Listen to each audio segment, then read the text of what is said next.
Mau tahu fakta apa atau mitos apa saja yang berkembang di masyarakat tentang TBC pada anak? Yuk tonton sampai habis ya.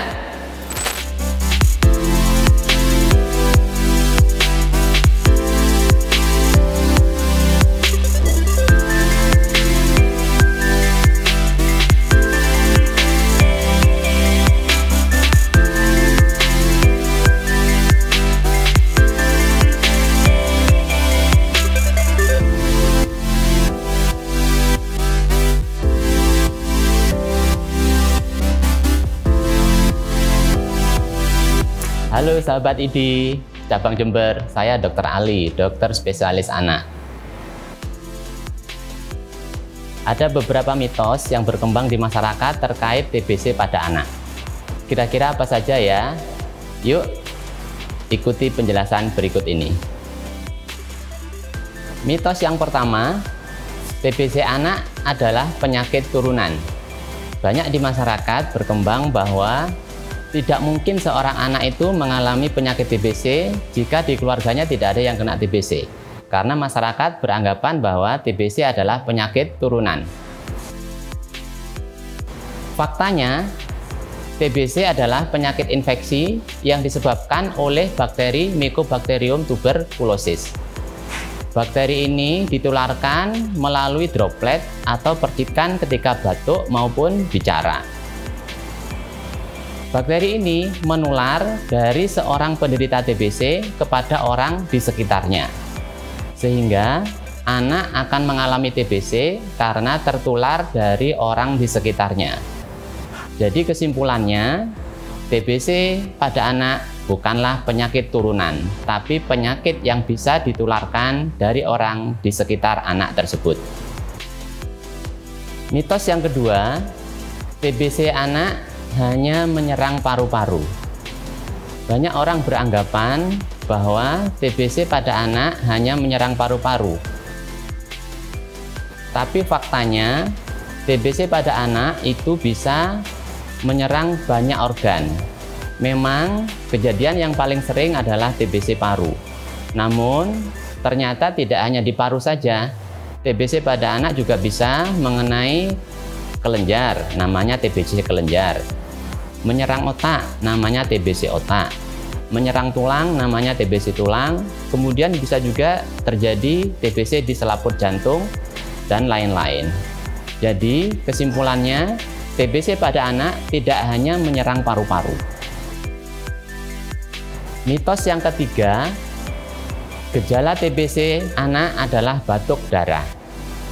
Memang banyak beredar di masyarakat, ini anaknya kok bisa didiagnosis TBC anak, padahal anaknya tidak pernah mengalami batuk darah. Sehingga mitos ini sebenarnya diadopsi oleh masyarakat dari TBC pada orang dewasa. Memang pada orang dewasa sering terjadi batuk darah. Faktanya kalau pada anak, gejala yang tersering adalah berupa demam yang sumbernya tidak jelas. Demam lebih dari 2 minggu. Kemudian gejala berikutnya yang sering pada anak adalah terjadi penurunan berat badan. Kemudian berat badannya sulit naik, padahal sudah makan banyak tapi berat badan sulit naik. Itu juga merupakan gejala yang sering didapatkan pada pasien yang mengalami TBC pada anak. Kemudian berikutnya adalah gejalanya batuk yang lebih dari 3 minggu. Itu juga perlu diperhatikan. Apabila ada anak lebih dari 3 minggu batuk, perlu kita evaluasi kemungkinan terjadinya TBC paru.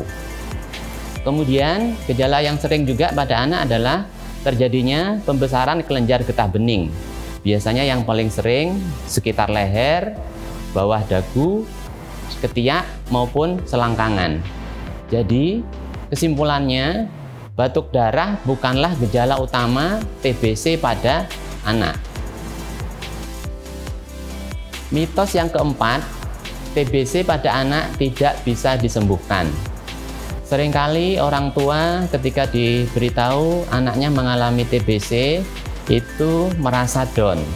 Karena mitos yang berkembang di masyarakat, TBC anak tidak akan bisa disembuhkan.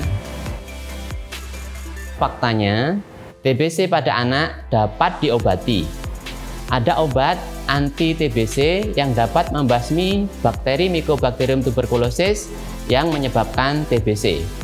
Sehingga minum obat TBC secara teratur setiap hari selama 6 bulan sampai 12 bulan sesuai dosis yang dianjurkan oleh dokter.